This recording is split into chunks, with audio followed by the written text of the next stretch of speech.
మనకి మీరు ఈ సోప్ రాసుకుంటే చాలు మెరిచిపోతారు, ఐశ్వర్యరాయని దాటిపోతారు. ఈ అడ్వర్టైజ్మెంట్ చూడగానే అది అలా మెరుస్తారా మెరవరా పక్కన పెట్టి కొనుక్కునేవాళ్ళు బోల్డ్ అంతమంది. ఈ పేస్ట్లో ఉప్పు ఉంది, దాంతో అద్భుతం అని అడ్వర్టైజ్మెంట్ ఇస్తే ఆ పేస్ట్ కొనేవాళ్ళు ఉన్నారు.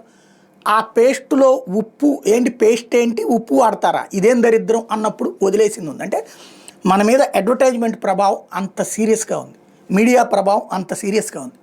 బంగారం అన్నటువంటిది ఇప్పుడు అదే అతి పెద్దదైనటువంటి హంబక్. ప్రపంచంలో యుద్ధాల సందర్భంలో బంగారం ధరలు పెరుగుతుంటాయి. రష్యా ఉక్రెయిన్ యుద్ధం, ఫస్ట్ ఇజ్రాయెల్కి గాజాకి వార్ ఒక పక్కన, ముందు రష్యా ఉక్రెయిన్ వార్, ఆ తర్వాత ఇజ్రాయెల్ హమాస్ వార్.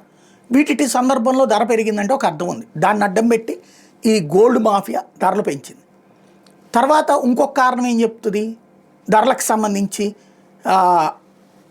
అమెరికా ఎన్నికలు అయితే ధరలు తగ్గాలి కదా, ఎందుకు ఇక్కడ యుద్ధాలు ఆగుతున్నాయి కదా, యుద్ధాలు వచ్చినాయి ధరలు పెంచి, యుద్ధం ఆగిపోయాక ధరలు తగ్గించాలా పెంచాలా, పెంచేశారు. అంటే ఇది ఒక మాఫియా నడుస్తుంది, ఒక ఆర్గనైజ్డ్ మాఫియా నడుస్తుంది. అయితే ఇప్పుడు ఈ మాఫియాకి మన మీడియా మాఫియా తోడవుతుంది. 1,500,000 అయిపోతుంది, 2 లక్షలు అయిపోతుంది, 3 లక్షలు అయిపోతుందని బెదిరించి పడేస్తున్నారు.